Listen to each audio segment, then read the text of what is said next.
नमस्कार भाइयों, रामबाण एकेडमी के यूट्यूब चैनल पर एक बार फिर से आपका हार्दिक स्वागत है। भाइयों, जैसा मैं कमेंट में पढ़ रहा था तो एक भाई हैं हमारे जो बहुत पुराने व्यूअर्स हैं, उनकी बार बार डिमांड आ रही थी कि मैथ का चैप्टर एवरेज करा दीजिए। अब भाई देखिए, जब हमारे स्टूडेंट कहेंगे तो बात तो माननी पड़ेगी, तो मैं उन्हीं की बात मानते हुए आज एवरेज का चैप्टर करा रहा हूँ। एवरेज या औसत का जो चैप्टर होता है देखने में बहुत आसान होता है, लेकिन कई बार इसमें सवाल जो हैं बहुत अच्छे लेवल के बन जाते हैं। तो आज मैं एवरेज चैप्टर का बेसिक कॉन्सेप्ट क्लियर करूंगा। कुछ क्वेश्चन ऐसे भी आप जरूर पढ़ेंगे इसमें जो आप में से बहुत सारे भाइयों ने पहली बार पढ़े होंगे। तो वीडियो के एक एक सवाल को देखिए और फिर देखिए कि आपने कितने अच्छे सवालों को मिस कर रखा था। ठीक है, जैसा कि मैं बताता हूं कि मैं किसी भी चैप्टर को शुरू करता हूं तो मैं बिल्कुल बेसिक कॉन्सेप्ट से शुरू करता हूं। तो पहले हम बेसिक कॉन्सेप्ट क्लियर करते हैं एवरेज या औसत का। ठीक है, तो एवरेज की जब बात करते हैं तो हम पढ़ते आए हैं अभी तक कि n संख्याओं का औसत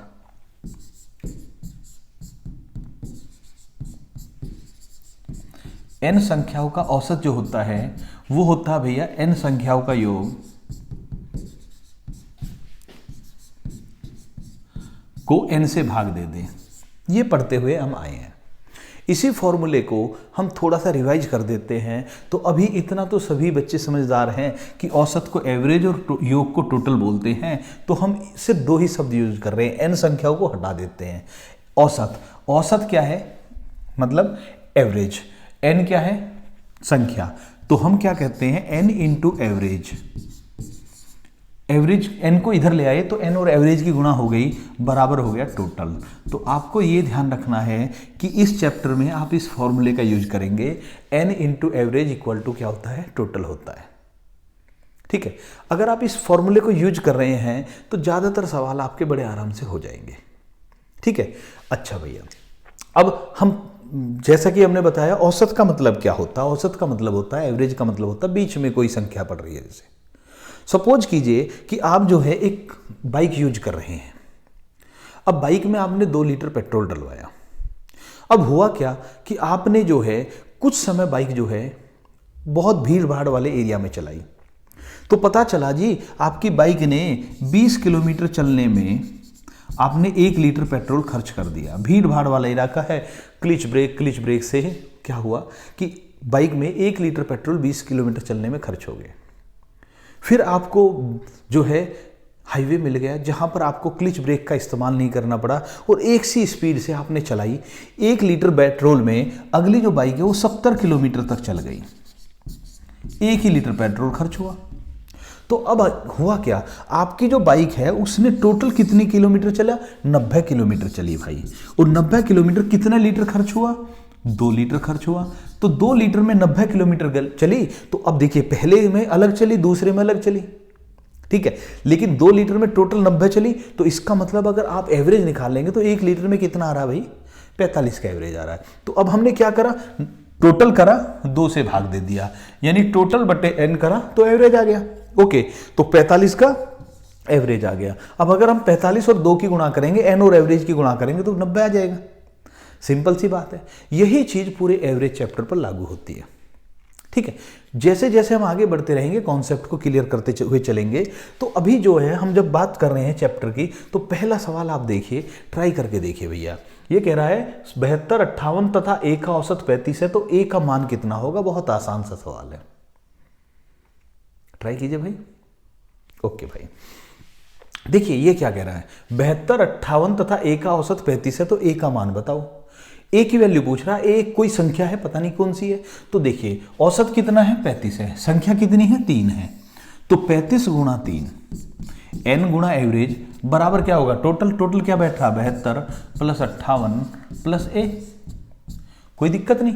अब इधर देखें तो 35 गुणा 3 करें तो 105 और इधर करें तो हमारा कितना बैठ रहा है? 130 प्लस a। इधर 130 प्लस a और इधर बैठ रहा है 105। तो 130 में क्या जोड़े कि 105 हो जाए। अब बहुत सारे भाई कंफ्यूज हो जाएंगे, जल्दबाजी में गड़बड़ भी कर देंगे। तो याद रखना यहां a बराबर आया है -25। 25 नहीं है, -25 है भाई। ठीक है, सिंपल सी चीज है। हमने क्या करा, औसत और n की गुणा करी। औसत था 15, एवरेज था 35, सॉरी 15 नहीं 35, और संख्या थी 3। इनका टोटल, इनका गुणा जो है टोटल के बराबर बैठेगा। टोटल बराबर क्या है, 72 + 58 + a। ठीक है, कोई दिक्कत नहीं। अगले क्वेश्चन पर चलते हैं भाई। प्रथम 5 अभाज्य संख्याओं का औसत कितना होगा। बहुत अच्छा सवाल है, बहुत सारे टेस्ट में पूछा गया, बहुत सारे भाइयों ने गलत भी किया। ट्राई कीजिए भाई एक बार। प्रथम 5 अभाज्य संख्याओं का औसत कितना होगा। अब देखिए भैया, यहां पर गलती क्या करते हैं बहुत सारे छात्र कि वो ये भूल जाते हैं संख्या कौन सी अभाज्य है। तो हम शुरू करते हैं। पहली 5 अभाज्य संख्या, अभाज्य संख्या में सबसे पहले है 2, उसके बाद है 3, फिर 5, फिर 7, फिर 11। यही तो अभाज्य संख्या है। अब इनको जोड़िए और बटे कितना करना है, 5 से भाग देना है। टोटल बटे n करे तो औसत आ जाएगा। समझ में आ गया। देखिए 2 के बाद 3, क्योंकि एक को ना तो अभाज्य मानते ना भाज्य मानते, ये सभी जानते हैं। एक को शामिल मत कर लेना। 2 के बाद 3, फिर 5, फिर 7, 9 तो भाज्य होती है, फिर 11 आ गया। तो 11 7 18, 5 23, 26 28, ये आ गया 28/5। ठीक है, कितना आ गया, 28/5। 28/5 में अब हम जब भाग देंगे तो कितना हो जाएगा, 5.6 आंसर। तो प्रथम 5 अभाज्य संख्याओं का औसत कितना, 5.6 है भाई। ठीक है, उम्मीद है समझ में आ गया होगा। ठीक, मैं बिल्कुल बेसिक कॉन्सेप्ट के क्वेश्चन लेकर चल रहा हूं आपके सामने। मैं फिर बोल रहा हूं कि वीडियो आगे बढ़ने दीजिए, ऐसे सवाल आएंगे जो आपने, बहुत सारे भाइयों ने पढ़े नहीं होंगे। ठीक है, हालांकि आज हमारा जो आज के टॉपिक रहेगा वो सिर्फ बेसिक कॉन्सेप्ट को क्लियर, बड़े सवाल अगली वीडियो में हम लाएंगे आपके सामने। तो आइए दूसरे क्वेश्चन की बात करते हैं। 3 अंकों की सभी सम संख्याओं का औसत कितना होगा। अब देखिए 3 अंकों की सभी सम संख्याओं का औसत। अब इस सवाल को करने से पहले हमें इसका कॉन्सेप्ट क्लियर करना पड़ेगा। पूरा कॉन्सेप्ट क्या है वो देखिए। जब हम औसत की बात करते हैं तो 2 चीज याद रखिए। एक तो होता है n संख्याओं का औसत बराबर n संख्याओं का योग बटे n। लेकिन ये कह रहा 3 अंकों की सभी सम संख्याओं का औसत 100, 102, 104, 106, सभी को जोड़ते चले जाइए। इतनी सारी संख्याओं का टोटल करना, फिर n से भाग देना, बहुत बड़ा बात हो जाएगी भाई। तो एक नियम होता है, यदि समान गैप हो यानी समान अंतर हो तो कुछ नियम लागू होते हैं। समान अंतर में जब भी अंतर समान होगा संख्याओं के बीच में तो क्या नियम लागू होता है। पहला देखिए सर, मान लिया हमें एक संख्या दे दी इन्होंने 18, 22, 26, 30। मान लिया हमें ये संख्या दे दी और गैप कितने का चल रहा है, 4 का गैप चल रहा है। तो गैप तो समान है, अंतर तो समान है। अब इसका औसत निकालना है। अब हम इसका औसत निकालने के लिए पहला तरीका यह है कि हम इन तीनों को, चारों को जोड़े बटे 4 करें। तो 18, 22, 40, 70, 96, ये आ गया 96/4, 24 आ गया। पहला तरीका तो ये है। दूसरा तरीका क्या होता है, दूसरा तरीका ये होता है कि अगर गैप बराबर है तो सबसे छोटी और सबसे बड़ी संख्या को जोड़ लीजिए, बटे 2 कर दीजिए। ये आ गया 48/2, 24। दूसरा तरीका समझ में आ गया। एक तरीका तो ये है, अगर गैप बराबर है तो चारों संख्याओं को जोड़ा बटे 4, 10 संख्या तो जोड़कर बटे 10, 15 संख्या तो जोड़कर बटे 15। एक तरीका ये है, अगर गैप बराबर है तो आप सबसे छोटी और सबसे बड़ी संख्या को जोड़ेंगे, बटे 2 कर देंगे। यहां तक भी ठीक है। लेकिन एक तीसरा और तरीका भी है, उसकी भी बात करते हैं हम। तीसरा तरीका क्या है, अगर गैप बराबर है, याद रखना मैं सभी बात कर रहा हूं, स्पेशल कह रहा हूं, अंतर समान है, समांतर श्रेणी है, तो औसत क्या होता है, जो इन संख्याओं के बीच में, सॉरी मैं दोबारा से लिख दूंगा, 18, 22, 26 और 30, इन बिल्कुल बीचों बीच संख्या आ रही है, तो इनके बिल्कुल बीच में यहां पर एक संख्या आएगी। 22 और 26 के ठीक बीच में क्या आएगा, 24, वही आंसर होगा। समझ में आ गया। गैप बराबर तो सभी से आंसर तो सेम ही आएगा, मैथ गलत थोड़ी होता कभी। ठीक है, तो मैथ तो एक ही बता रहा, हाँ तरीके अलग हो सकते हैं। तो समांतर श्रेणी में समझ में आ गया, यानी जहां गैप समान हो तो क्या कर सकते हैं, सबसे बड़ी सबसे छोटी बटे 2, सारी संख्याओं का जोड़ बटे n, या फिर बीच की संख्या, औसत आ जाएगा। यही औसत होता है। अब इस नियम को अगर हम यहां पर अप्लाई करें तो क्या होगा, देखिए ये कह रहा है 3 अंकों की सभी सम संख्याओं का औसत कितना होगा। अब 3 अंक में चलना है, 100 से चलना है, 102, 104 ऐसे चलना है, और 3 अंक की सभी सम संख्या 996, 998, इनका औसत बताना भाई। 3 अंकों की सभी सम संख्याओं का औसत बताना है। तो अब इनको जोड़कर बटे n करें तो बहुत दिक्कत हो जाएगी। ठीक है, अब हमें नहीं बताया क्या, बीच की संख्या ढूंढने में भी दिक्कत है। तो हम क्या करेंगे, सबसे छोटी और सबसे बड़ी संख्या को जोड़ लेंगे। तो हम जोड़ेंगे 100 + 998 बटे 2। उम्मीद है समझ में आ गया होगा। तो 549 आंसर आ गया भाई। 100 और 998 1098, 1098 को 2 से भाग करेंगे 549। एक बात और, भाग 2 से ही दिया जाएगा, चाहे गैप कितने का भी है। यहाँ 2 का गैप है तो भी 2 से भाग, 6 का गैप है तो भी 2 से भाग। ठीक है, गैप समान होना चाहिए। तो औसत समझ में आ गया कैसे है। अब मान लिया मैं आपसे ये कहूँ भाई, हम आपसे कहें कि भाई आप ये बताओ कि 65 तक की सभी संख्याओं का औसत कितना होगा। औसत पूछ रहा है, कहां तक, 65 तक, यानी कि हमें बताना 1, 2, 3 से लेकर 64, 65 तक सारी संख्या दे दी। 65 तक की संख्याओं का औसत कितना होगा। तो अब हम क्या करेंगे, सबसे छोटी सबसे बड़ी को जोड़ेंगे, 66 हो जाएगा, बटे 2 कर देंगे, आंसर 33 आ जाएगा। यहां तक ठीक है, गैप समान है तो ये क्लियर हो गया। और बढ़ते हैं, अगर हमसे कोई कहे कि भाई 100 तक की संख्याओं का औसत कितना होगा, तो हम क्या करेंगे, 100 और 101 को जोड़ेंगे तो 101 बटे 2, 50.5 आंसर आ जाएगा। ठीक है, कोई दिक्कत नहीं। अब इसमें और भी बात करते हैं। अभी हमने बोला कि 3 अंकों की सभी सम संख्याओं का औसत कितना होगा। अब मैं आपसे पूछ रहा हूं 2 अंकों की सभी विषम संख्याओं का औसत कितना होगा। 2 अंकों वाली सभी विषम संख्याओं का औसत कितना होगा, ट्राई कीजिए भाई एक बार। ओके, तो 2 अंक वाली संख्या 10 से शुरू होती है, लेकिन 10 तो सम है, तो हमारी संख्या कहां शुरू होंगी, 11 से, फिर 13, फिर 15, क्योंकि इससे नीचे तो 9 आएगा, वो 1 अंक में रहेगा, और लास्ट में 97, 99, इसके बाद 1013 3 अंकों में आ जाएगा। समझ में आ गया भाई। अगर हम 9 लेते हैं तो 1 अंक में है, 101 लेते हैं तो 3 अंक में। मैंने क्या बोला, 2 अंक वाली सभी विषम संख्या, विषम ही लेनी है, सम कोई नहीं लेनी, इनका औसत। अब इनका औसत इन दोनों को जोड़िए, 11 + 99 कितना हो गया, बटे 2 कर दीजिए, 110 बटे 2 55 आंसर आ गया। उम्मीद है क्लियर हो गया होगा। ठीक है, तो ये जितने भी मैंने एक सवाल ऊपर लिखा हुआ, बाकी कई सारी चीजें बता दी। तो जब गैप बराबर होता है तो ये नियम लागू होता है।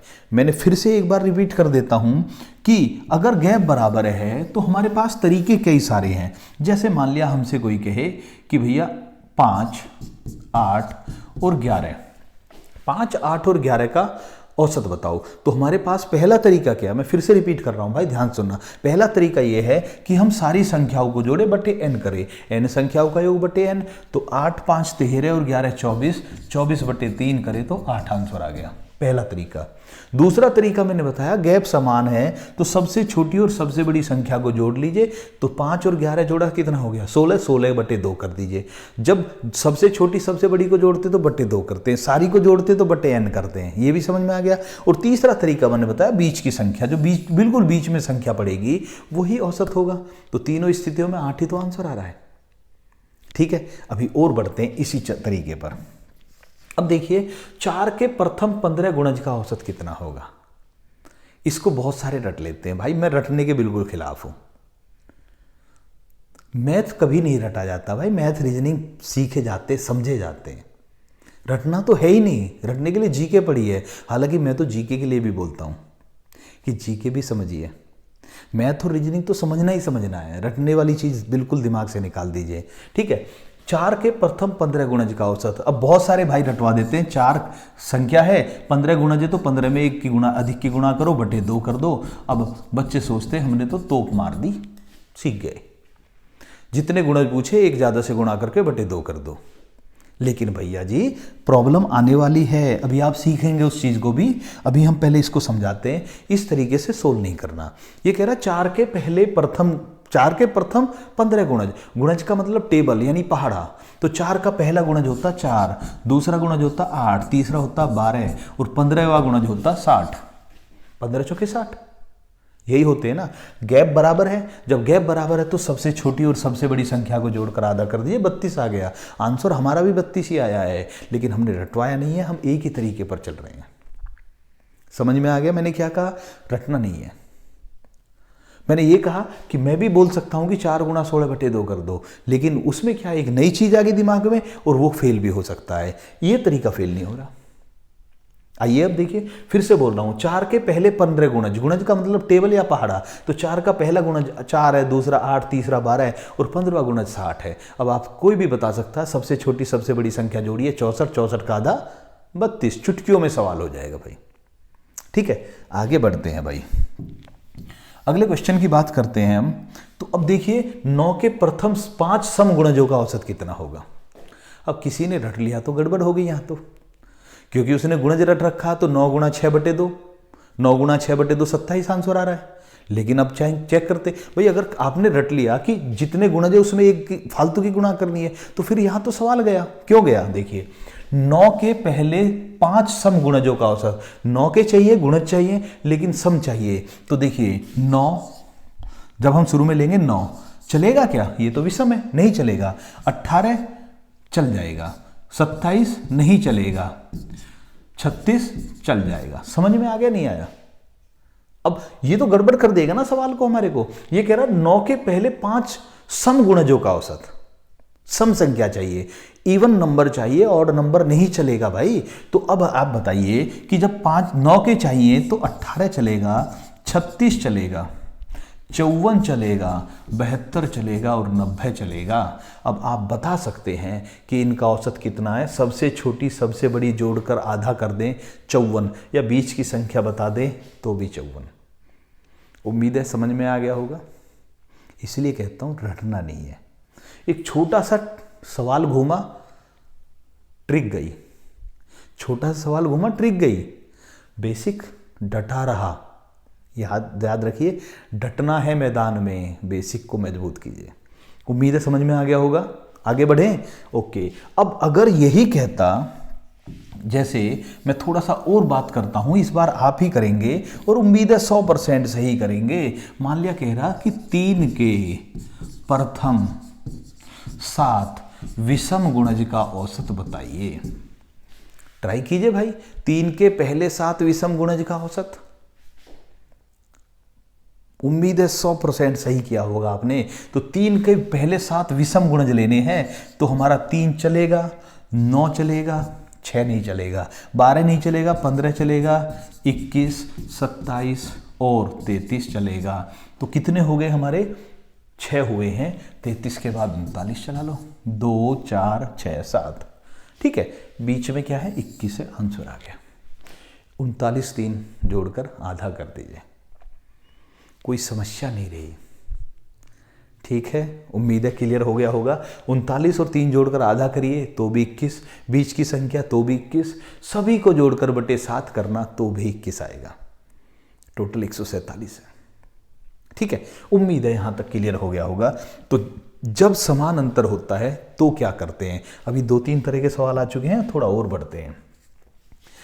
238 से 479 के बीच 5 से कटने वाली सभी संख्याओं का औसत कितना होगा? ट्राई कीजिए भाई। अच्छा सवाल लगे तो नोट करके रख लेना रफ कार्य में। 238 से 479 के बीच 5 से कटने वाली सभी संख्याओं का औसत कितना होगा? तो भाई 238 से बड़ी चाहिए तो 240 चलेगी, 245, 250 चलेगा। 479 के बीच चाहिए तो 470 चलेगा, 475 चलेगा, लेकिन इसके बाद नहीं चलेगा भाई। इसके बाद तो नहीं चल रहा, 479 कह रहा ना, तो 480 नहीं चलेगा। तो अब हमारा औसत क्या होगा? 240, 475। औसत हो गया 240 प्लस 475 बटे 2। तो जोड़ते हैं 5, 7 4 11 1, 7 बटे 2। ठीक है, 715 बटे 2। तो अब इसको अगर हम काटें तो कितना बैठ रहा है? तो ये बैठ रहा 357.5। समझ में आ गया भाई? ठीक है, कोई दिक्कत तो नहीं? मैंने किससे कराया? समान अंतर वाले से कराया भाई। अभी और बढ़ते हैं भाई आगे, देखते हैं 7 क्रमागत विषम संख्याओं का औसत 91 है, तो उनमें से सबसे बड़ी संख्या का मान कितना होगा? अब एक बात बताइए, मैंने क्या कहा? 7 क्रमागत विषम संख्याओं का औसत 91 है। अभी मैंने बताया जब विषम संख्या बोल रहा है, सम संख्या बोल रहा है, तो गैप बराबर होगा। जब अंतर बराबर होता है तो औसत क्या होता है? बीच की संख्या। आ जाते हैं, ये कह रहा 7 क्रमागत विषम संख्याओं का औसत 91 है, तो औसत 91 है तो बीच की संख्या 91 है, और टोटल 7 संख्या है तो 3 संख्या छोटी है 3 बड़ी है, विषम है, तो छोटी संख्या 89, 87, 85। क्यों? क्योंकि ये तो औसत रखना, बीच में रखना है। अब इससे 3 बड़ी कर दीजिए, 93, 95, 97। तो ये सारी संख्या आपके सामने है। सबसे छोटी पूछे, सबसे बड़ी पूछे, कुछ भी पूछे आप बता सकते हैं। आंसर है सबसे बड़ी संख्या बताओ तो 97 है। मैंने क्या बताया? मैंने बताया जब अंतर बराबर होगा तो औसत होगी बीच की संख्या। बीच की संख्या भी हो सकती है, बीच में आने वाली संख्या भी हो सकती है। अब ये कहोगे जी बीच में आने वाली संख्या और बीच की संख्या कैसे है? तो अगर मैं आपसे कहूं कि भैया 8, 10, 12, इनका औसत तो 10 है, इनका औसत तो 10 है बीच की संख्या, लेकिन अगर मैं कहूं 8, 10, 12, 14, तो इनके बीच में क्या है? यहां पर एक संख्या आएगी 11। बिल्कुल बीच में संख्या क्या आएगी? 11। हो सकता वो उनमें हो सकता नहीं हो। तो समझ में आ गया भाई? कोई दिक्कत तो नहीं है? अगर मैं आपसे कहूं कि 6, 7, 8, इनका औसत 7 है, लेकिन मैं अगर एक 9 और लगा दूं तो अब बीच में क्या? ना तो 7 है ना 8 है, लेकिन 7 और 8 के बीच में क्या? 7.5 है, औसत 7.5 हो जाएगा। ठीक है, अंतर समान होना चाहिए, चाहे अंतर 1 का, चाहे 2 का है, चाहे 10 का है, चाहे 50 का, कोई फर्क नहीं पड़ रहा। जैसे मान लिया मैं आपसे ये बोलूं, मैं आपसे कहूं कि भाई 50, 55, 60, औसत कितना है? 55 है, औसत 55 है। 65, 70, औसत कितना है? 60 है, क्योंकि बिल्कुल बीच में 60 आ रहा है। लेकिन अगर मैं एक और जोड़ दूं 75, तो अब बीच में क्या है? 3 ये होगी, 3 ये होगी, और इन दोनों के बीच में 60 और 65 के ठीक बीच में क्या है? 62.5, यानी बिल्कुल ठीक बीच में आएगा 62.5, जो बिल्कुल बीचों बीच आ जाए। औसत क्या होता है? जो बिल्कुल बीचों बीच आ जाए, अंतर समान है। तो यहां तक समझ में आ गया? ओके, आगे बढ़ते हैं भैया, अगले सवाल को देखते हैं। 5 क्रमागत संख्याओं का औसत 43 है, यदि उनमें आगे की 4 संख्याएं और शामिल करें तो सभी का औसत कितना होगा? बिल्कुल आसान। 5 क्रमागत संख्याओं का औसत 43 है, औसत 43 है तो बीच की संख्या 43 है, और क्रमागत है, ना तो क्रमागत सम है ना क्रमागत विषम है, यानी 2 संख्या इससे छोटी है और 2 संख्या इससे बड़ी है, तभी तो औसत 43 था। ठीक है, यदि आगे की 4 संख्याएं और शामिल करें, अब तक तो ये 4 और शामिल कर लो भैया, क्या जा रहा है? 40, 47, 48, 49। तो जब हमने 4 संख्या शामिल करी तो बीच में क्या आ गया? 45 आ गया। अब देख लीजिए आंसर 45 आ गया। समझ में आ गया? कोई दिक्कत तो नहीं? लेकिन भैया यहां पर एक बात और उठती है। जब हमने एक संख्या कितनी शामिल करी? 4, औसत कितना बढ़ गया? 2। अब इस बार कई बार ये इस संख्या को गायब कर देता है। जैसे वो क्या कहेगा? वो एग्जामिनर पूछेगा कि 5 संख्याओं का औसत, संख्या लगातार बोल दी, 5 क्रमागत अंडरस्टूड मानना, 5 क्रमागत संख्याओं का औसत ए है। अब ए का क्या मतलब हुआ? कोई संख्या कुछ भी हो सकता है, 100 भी हो सकता है, 150 भी हो सकता है, 127 भी हो सकता है, 345 भी हो सकता है, कुछ भी हो सकता है। 5 क्रमागत संख्याओं का औसत ए है। यदि आगे की 2 संख्या शामिल करें, 2 संख्या शामिल करें तो औसत कितना बढ़ेगा? तो याद रखना, जब सभी संख्याओं में 2 और जोड़ेंगे तो औसत कितना बढ़ जाएगा? औसत 1 बढ़ेगा। ठीक है, कैसे? वो देख लीजिए, कहीं भी आप कहीं से भी ले सकते हो, ए की जगह कुछ भी मान लीजिए। ये कह रहा है कि 5 क्रमागत संख्याओं का औसत ए है। मान लिया संख्या है 10, 11, 12, 13, 14, औसत कितना? 12। ठीक है, 5 क्रमागत संख्याओं का औसत ए है, तो ए का मतलब 12 हो गया। अब कह रहा है 2 संख्या और शामिल कर ले, 2 संख्या और शामिल कर ले, तो अब बीच में कौन है? 12 है या 13 है? 13 है। तो संख्या 2 शामिल करी, औसत कितना बढ़ गया? 1 बढ़ गया। ठीक है, तो याद रखना अगर क्रमागत संख्या बोल रहा है उसमें जितनी संख्या आप शामिल करोगे औसत उनका आधा। 4 संख्या शामिल करी तो औसत 2 बढ़ेगा, 5 संख्या शामिल करी तो औसत में 2.5 की वृद्धि होगी, और 1 संख्या शामिल करेंगे तो औसत आधा बढ़ जाएगा, 0.5 बढ़ेगा। समझ में आ गया? कोई दिक्कत तो नहीं है। जब क्रमागत संख्याओं को और संख्याएं शामिल करता है तो जितनी संख्याएं शामिल करता है औसत उसका आधा बढ़ जाता है। 4 है तो 2, 3 है तो 1.5, 5 है तो 2.5, 10 संख्या जुड़ेगा तो 5 औसत बढ़ जाएगा। यहां तक ठीक है। लेकिन किसकी बात है? क्रमागत संख्याओं की बात। और अगर क्रमागत सम या विषम देखते हैं, हाँ जी, ये बिल्कुल सेम है। 6 क्रमागत सम संख्याओं का औसत 39 है। अब सम बोल रहा है, वहां क्रमागत था, यहाँ क्रमागत सम। जब क्रमागत सम या विषम आए तो क्या होगा? 6 क्रमागत सम संख्याओं का औसत 39 है। यदि उनसे आगे की 3 संख्याएं और शामिल करें तो औसत, सभी का औसत कितना हो जाएगा? याद रखना जितनी संख्याएं जोड़ेंगे औसत उतना बढ़ेगा। तो 39 में 3 और जोड़ दिए, 42 आ गया।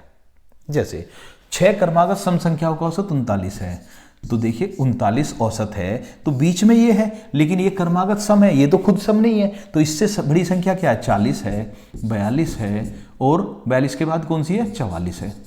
इससे छोटी कौन सी है? 38 है, 36 है, 34 है। अब देखिए ये 6 संख्या थी टोटल, और इनके बीच में आ रहा था 39, तो ये 39 इन 6 संख्याओं में शामिल थोड़ी है, 39 तो औसत है। 6 संख्या ये थी 34, 36, 38, 40, 42, 44, और इनके बीच में आ रहा था 39। ठीक है, अब 3 संख्या शामिल करी। मैंने कहा कि जब सम, क्रमागत सम या क्रमागत विषम होगी तो जितनी संख्या जोड़ेंगे औसत उतना ही बढ़ेगा। तो 3 संख्या जोड़ी तो औसत 3 बढ़ेगा। कैसे बढ़ेगा वो देख लेते हैं। 44 के बाद 46 जोड़ा, 48 जोड़ा, 50 जोड़ा। अब देखिए संख्या कितनी होगी? 3, 3, 6, 9, 9 संख्या होगी। तो 9 संख्या में बीच की संख्या क्या होगी?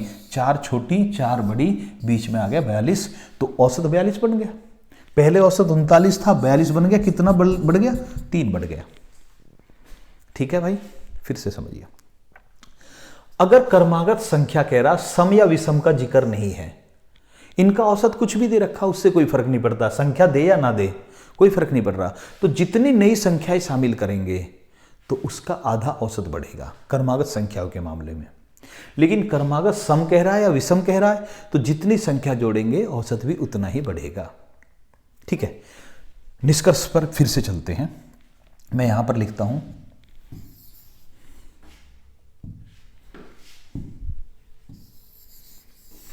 हाँ जी, इस संख्या को भूल जाते हैं। ये कह रहा है 15 क्रमागत संख्या, औसत है ए। 15 क्रमागत संख्याओं का औसत ए है। पता नहीं क्या है ए का मतलब, कोई नहीं पता क्या है।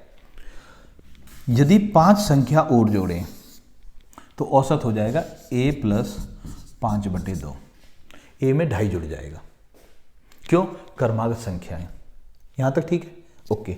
लेकिन अगर ये कहे इसके बाद 15 या कुछ भी हो, कोई फर्क नहीं, क्रमागत सम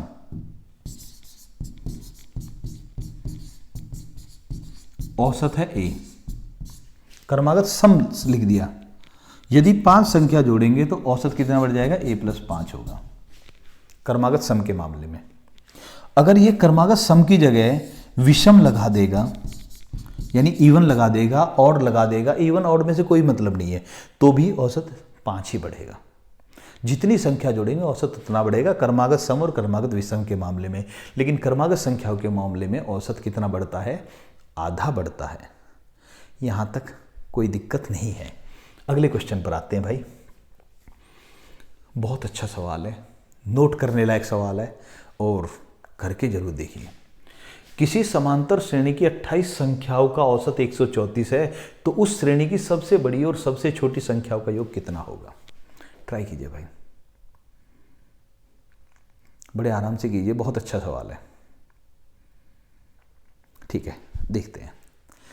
अभी इसने कहा किसी समांतर श्रेणी की 28 संख्या, हमें नहीं पता कितनी 28 संख्या है, ये नहीं पता कहां से है। औसत 134 है, हमें ये भी नहीं पता उनमें अंतर 1 का है, 2 का है, 3 का है, 4 का है, कुछ नहीं पता। तो आ जाइए, समांतर श्रेणी, हमें तो सिर्फ इससे मतलब है ना, अंतर तो समान है ना। मान लिया पहली संख्या a है, फिर कुछ भी चल रहा है, लास्ट संख्या b है, सबसे छोटी संख्या a है, अंतिम संख्या b है। तो अब एक बात बताइए, जब समांतर श्रेणी है तो औसत क्या होता है? सबसे छोटी संख्या प्लस सबसे बड़ी संख्या बटे 2 बराबर औसत। औसत कितना? 134। ठीक है, तो अब ये पूछ रहा है तो उस श्रेणी की सबसे बड़ी और सबसे छोटी संख्याओं का योग। तो जब ये a प्लस बी बटे 2 134 है तो a प्लस बी कितना हो गया? 268 हो गया। अब जब a प्लस बी 268 हो गया और a प्लस बी क्या है? सबसे छोटी और सबसे बड़ी संख्याओं का योग। यही तो पूछ रहा है, सबसे छोटी और सबसे बड़ी संख्याओं का योग। तो करने में तो बहुत आसान है, आप कैलकुलेशन करने की जरूरत ही नहीं है। ये तो मैंने समझाने के लिए इतना लिखा ना। अब आपको पता है कि जब औसत 134 दे रखा है तो इसका मतलब सबसे बड़ी और सबसे छोटी का योग का आधा 134 है, तो डबल कर दीजिए 268। लेकिन फिर मैं कह रहा हूं कि बहुत सारे इसको भी रटेंगे, रटना तो है ही नहीं भाई, समझाकर बताया मैंने। ठीक है, जैसा मैंने कहा था बहुत सारे सवाल ऐसे दूंगा आपको कि आप लगेगा कि आपने पहली बार पढ़े हैं, और आपको यह भी पता चलेगा ऐसे पढ़ने चाहिए। ऐसा नहीं कि भैया ऐसे सवाल पूछे ही नहीं जा सकते, आपको पढ़ने के बाद लगेगा यार पढ़ने चाहिए। मैं कह रहा हूँ औसत चैप्टर जिसको आप सबसे आसान मानते हो उसमें भी ऐसे सवाल आपके सामने पेश करूंगा। जितनी भी क्लास होंगी औसत की, आप उसके बाद कहेंगे औसत चैप्टर खत्म करने के बाद ये सवाल भी हमें पढ़ने चाहिए, तभी हम परफेक्ट होंगे मैथ में। ठीक है, आगे बढ़ते हैं भैया, अगले क्वेश्चन पर चलते हैं। 9 संख्याओं का औसत 44 है। बाद में ज्ञात हुआ कि एक संख्या को गलती से 74 के स्थान पर 47 पढ़ लिया गया, तो उन संख्याओं का सही औसत कितना है? अब ये थोड़ा सा पैटर्न बदल गया सवाल।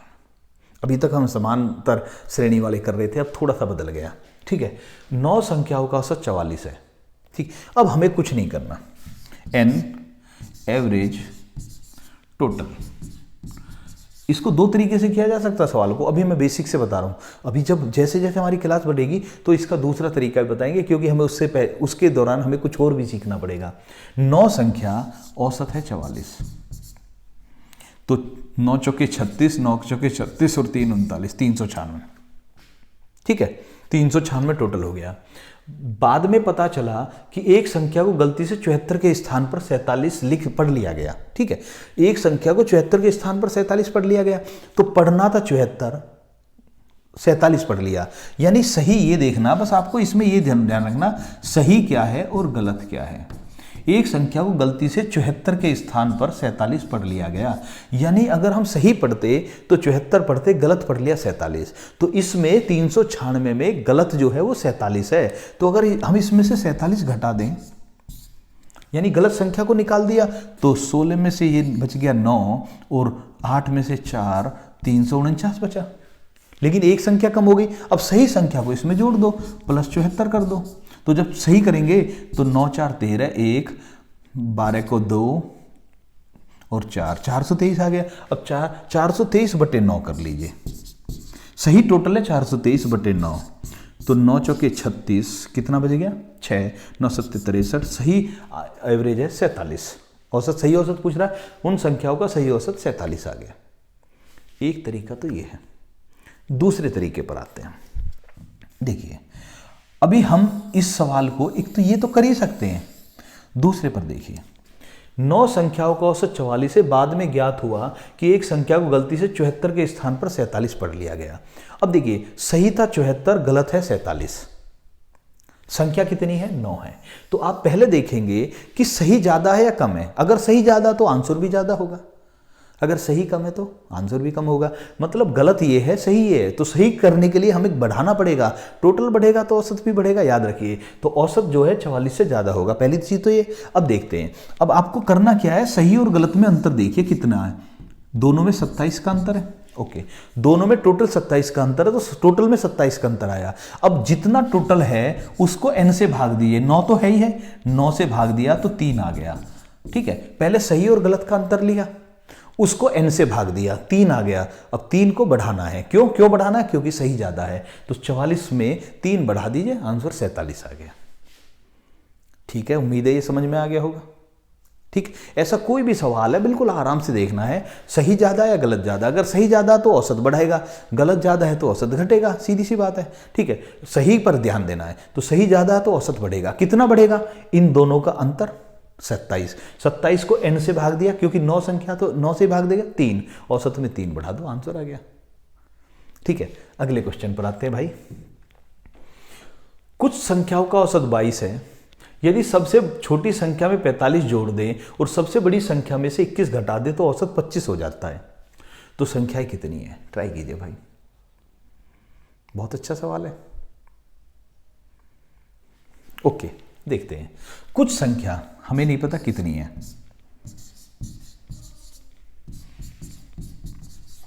कुछ संख्या है, मान लिया संख्या n है, औसत 22 है, टोटल हो गया 22n। ठीक है, 22n हो गया। अब ये क्या कह रहा है? यदि सबसे छोटी संख्या में से 45 जोड़ दे और सबसे बड़ी संख्या में 21 घटा दे, यानी सबसे बड़ी संख्या में 45, सबसे छोटी में 45 जोड़ना, 21 घटाना है। एक में 45 जोड़ना, एक में 21 घटाना है। तो हमें क्या करना है? 45 जोड़ना है, 21 घटाना है। तो इसका मतलब क्या हो गया? 24 जोड़ेगा भाई। 45 जोड़ना, 21 घटाना, 24 जुड़ेगा। किस में जुड़ेगा? टोटल में। तो टोटल कितना हो जाएगा? 22n + 24।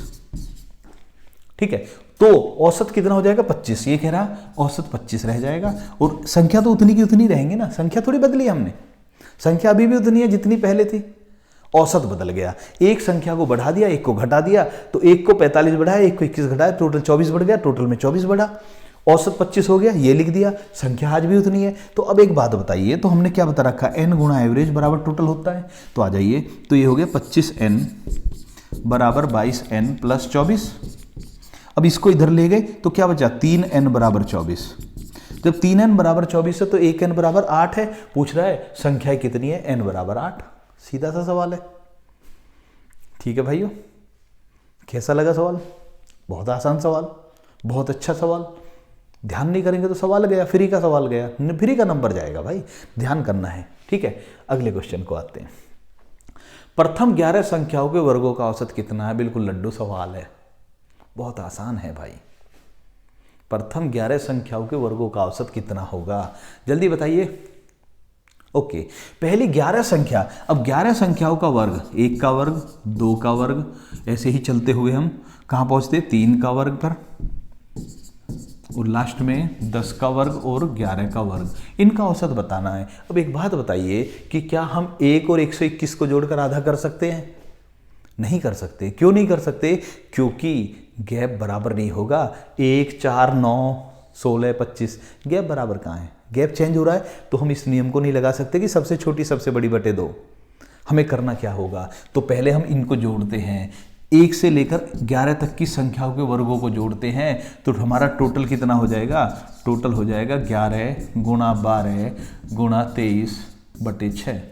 n + 1 2n + 1/6 होता ना, n + 1 2n + 1/6, जानते हैं? ओके, तो 6 दूनी 12। तो अब कितना हो गया? 22 और 23 की गुणा कर लीजिए, जो भी आ रहा है आपका। इतना टोटल आया 11 गुणा 2 गुणा 23 बटे, ये आया टोटल। टोटल को n से भाग देंगे। n कितना है? 11 है, तो 11 से भाग दे दीजिए, आंसर आ गया 46। आंसर टोटल बटे n। ठीक है, और अगर गलती कर देते 1 और 121 को जोड़ते तो 62 आंसर आ जाता, सॉरी 61 आता। उम्मीद है क्लियर हो गया होगा। आगे बढ़ते हैं भैया। तो औसत समझ में आ गया। ये भी एक और क्वेश्चन लेते हैं। देखिए, 20 तक की सम संख्याओं के वर्गों का औसत कितना होगा?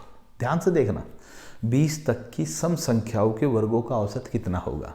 ट्राई कीजिए भाई। ओके, तो 20 तक की सम संख्या, 2 का वर्ग, 4 का वर्ग, 18 का वर्ग, 20 का वर्ग, इनको जोड़ते हैं। और इनको जोड़ने का तरीका जानते हैं आप, 20 गुणा 21 गुणा 22 बटे 6। समझ में आ गया? 20 गुणा 21 गुणा 22 बटे 6 क्यों होता है? वो तो क्योंकि सम और विषम में यही फॉर्मूला चलता, लास्ट संख्या उससे अगली 2 संख्या बटे 6। तो 3 से 2 बार, 3 से 7 बार, 2 से 10 बार। गुणा करने की जरूरत नहीं है अभी हमें। 10 गुणा 7 गुणा 22, ये क्या आ गया? हमारा टोटल आ गया। लेकिन हमें टोटल चाहिए, औसत चाहिए? औसत चाहिए। औसत क्या होता है? टोटल बटे n। n कितना है? 10 ही तो बैठेगी भाई। 20 तक की सम ले रहे हैं, तो 20 तक आधी संख्या सम होती है, आधी विषम होती है। तो कितनी संख्या बैठी? 10 बैठी, तो 10 से भाग दे दीजिए, आंसर आ गया 154। ठीक है, कोई दिक्कत तो नहीं? ये छोटी छोटी चीजें हैं, बड़े आराम से कर सकते हो। लेकिन प्रॉब्लम क्या आती है? हम ऐसी चीजों की प्रैक्टिस नहीं करते, जब एग्जाम में ऐसे सवाल आते हैं घूम जाते हैं। ठीक है ना? ओके, मैं फिर बोल रहा हूँ, अगली जो वीडियो आएगी औसत की, उसमें सवालों को और गहराई से लेकर चलेंगे। हाँ, अगर आप सीरियस हैं, मैथ के प्रति सीरियस है, कंपटीशन के प्रति सीरियस है, तो हमारे एक एक सवाल को देखिए, एक एक क्वेश्चन को देखिए। स्किप करने वाले जो स्किप कर करके देखते वीडियो, उससे तो अच्छा देखे ही ना। ठीक है भाई, अगले सवाल पर आते हैं। कुछ संख्याओं का औसत 52 है, यदि उनमें से प्रत्येक संख्या में 2.5 से गुणा करें तो उन सभी संख्याओं का औसत कितना होगा। देखिए भाई ध्यान से, हमें ये नहीं पता संख्या कितनी है। ओके, अगर ये कहता कुछ संख्याओं की जगह 72 संख्या, 123 संख्या, कुछ भी बोल देता है, आ जाते हैं। कुछ संख्याओं का औसत 52 है, यदि उनमें से प्रत्येक संख्या में 2.5 से गुणा करें। प्रत्येक संख्या में, औसत वाले सवाल में, यदि प्रत्येक संख्या के साथ किसी संख्या के गुणा करें, भाग करें, प्लस करें या माइनस करें, प्लस माइनस गुणा भाग कुछ भी कर रहे हैं, प्रत्येक संख्या के साथ एक ही चीज कर रहे हैं, एक ही संक्रिया कर रहे हैं, तो ऐसी स्थिति में औसत के साथ भी वही कार्य कर देंगे। यानी 2.5 से गुणा संख्या में हुई है, हर एक में, एक में नहीं हो रही, सभी में हुई है, तो औसत में भी 2.5 की गुणा कर दो, 2.5 की गुणा कर दो, आंसर आ गया 130। ठीक है, अब ये कहेंगे जी 130 डायरेक्ट कैसे कर दिया, तो 52 गुना 2.5 का मतलब है 5/2, ये 26, 26 पंजे 130 होता है। ऐसे कर लीजिए अगर दिक्कत आ रही है तो, 2.5 का मतलब 2.5 होता है। मैं फिर बोल रहा हूँ, औसत वाले सवाल में अगर प्रत्येक संख्या के साथ एक से मतलब कोई भी काम किया जा रहा है, चाहे कुछ जोड़ा जा रहा है, चाहे घटाया जा रहा है, चाहे भाग दिया जा रहा है, चाहे गुणा किया जा रहा है, वही काम आप करेंगे। जैसे ये कह रहा है कुछ संख्याओं का औसत 52 है, यदि हर एक संख्या में से 2 घटा दें तो औसत में 2 घटा तो 50 रह गया। हर एक संख्या को 4 से भाग दे दें, 52 को 4 से भाग दे दिए, 13 आ गया। समझ में आ गया नहीं आया? तो जब प्रत्येक संख्या में के साथ कोई भी कार्य करेंगे, औसत के साथ भी वही कार्य हो जाएगा। ठीक है भाई, जैसा मैंने बताया आज की वीडियो में हमने एवरेज का बेसिक कॉन्सेप्ट लिया है। ये मानकर चलो सवाल तो हमने कराए ही नहीं है, क्वेश्चन तो आगे की वीडियो में कराएंगे हम। हालांकि बहुत सारे यहाँ पर आपको 15 क्वेश्चन दिख रहे होंगे, लेकिन 15 से बहुत ज़्यादा हो गए, क्योंकि एक क्वेश्चन के अंदर मैंने 2-2, 3-3 क्वेश्चन भी बताए हैं। अब बहुत सारे भाई कहते हैं कि भैया आपकी वीडियो की लेंथ छोटी होती है, तो भैया लेंथ जो छोटी होगी स्पीड भी तो देख लीजिए। ऐसे भी हैं जो 15 क्वेश्चन में 1.5 घंटे की वीडियो बना देंगे, ऐसे भी तो हैं। तो अगर मैं 1.5 घंटे की वीडियो बना रहा हूँ, आपका 1.5 घंटा खर्च कर रहा हूँ, क्वेश्चन 15 ही बता रहा हूँ, तो उससे अच्छा तो ये है कि मैं आपको 15 क्वेश्चन उसके आधे समय में बता दूँ। ठीक है, और वो भी तब जबकि आपको समझने में दिक्कत ना आए। अगर आप कहेंगे तो मैं भी तो ये कर सकता हूँ कि जब मैंने कहा तो इस सवाल को मैं 2-3 बार पढ़ूंगा कि कुछ संख्याओं का औसत 52 है, स्पीड देख लीजिए, यदि उनमें से प्रत्येक संख्या में 2.5 से गुणा किया जाए, स्पीड समझ में आ रही है, तो उन सभी का औसत कितना होगा। क्या हो रहा है, टाइम पास हो रहा है। फिर लिखूंगा औसत कितना भैया, 52, औसत है 52। जैसे सुंदर लिखने के 5 अंक एक्स्ट्रा होंगे। समझ में आ गया? अरे मैं लिखता हूँ भैया, मेरी समझ में आ जाए तो बहुत है, आपकी कुछ समझ में आ रहा कुछ नहीं आ रहा चलता है, क्योंकि आपके लिए ये सुंदर लिखाई महत्वपूर्ण नहीं है, आपके लिए कंटेंट महत्वपूर्ण है, सिखाने का तरीका महत्वपूर्ण है। इसीलिए मैं क्वालिटी पर ध्यान देता हूँ, कंटेंट की क्वालिटी, पढ़ाने की क्वालिटी पर ध्यान देता हूँ, लिखाई की क्वालिटी पर ध्यान नहीं देता, वीडियो की लेंथ पर ध्यान नहीं देता मैं। ठीक है भैया, चलिए आज की वीडियो में इतना ही भाइयों, अगली वीडियो में फिर मिलते हैं। जय हिंद, वंदे मातरम।